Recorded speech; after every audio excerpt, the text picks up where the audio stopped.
चलते हैं। परवर्तिनी एकादशी व्रत कथा।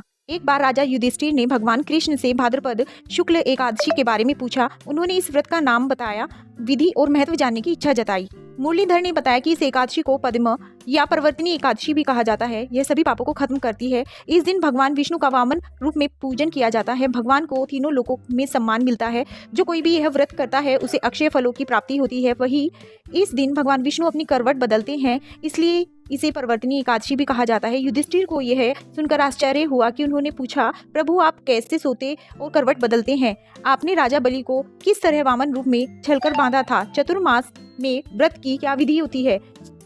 तब भगवान कृष्ण ने राजा बलि की कहानी सुनाकर शुरू किया। राजा बलि एक बहुत शक्तिशाली असुर था और भगवान का परम भक्त था। वह यज्ञ और दान पुण्य करता था, लेकिन उसने अपने बल से इंद्रलोक और सभी देवताओं को हरा दिया था। सभी देवता परेशान होकर भगवान विष्णु के पास गए और उनसे मदद मांगी। देवताओं की प्रार्थना सुनकर भगवान विष्णु ने वामन रूप को धारण किया। भगवान कृष्ण ने आगे बताया, मैंने वामन रूप में राजा बलि के पास जाकर उनसे दान में 3 पग भूमि मांगी। बलि को लगा कि यह बहुत छोटी सी चीज है और उन्होंने तुरंत मुझे 3 पग भूमि देने का संकल्प ले लिया। जैसे ही बलि ने संकल्प लिया, भगवान वामन ने अपना रूप बहुत ही विशाल कर लिया। एक पग में उन्होंने पृथ्वी को नाप लिया, दूसरे पग में स्वर्गलोक को नाप लिया और तीसरे पग रखने की कोई जगह शेष नहीं बची थी। वामन रूप में भगवान ने राजा बलि से पूछा, अब मैं तीसरा पग कहाँ रखूं? बलि ने विनम्रता से कहा और अपना सर झुका लिया। तब भगवान ने अपना तीसरा पैर राजा बलि के सिर पर रखा, जिससे वह पाताल लोक चले गए। बलि की भक्ति और विनम्रता देखकर भगवान बहुत ही खुश हुए। उन्होंने बलि को वरदान दिया कि वो हमेशा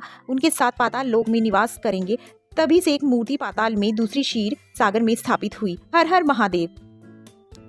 इसके अलावा कान्हा जी ने युधिष्ठिर को बताया कि इसी दिन भगवान करवट बदलते हैं, इसलिए इस दिन उनकी पूजा करना बहुत ही फलदायी माना जाता है। जो लोग श्रद्धा से यह व्रत करते हैं और इस कथा को पढ़ते या सुनते हैं, उन्हें श्री हरि जी की कृपा प्राप्त होती है।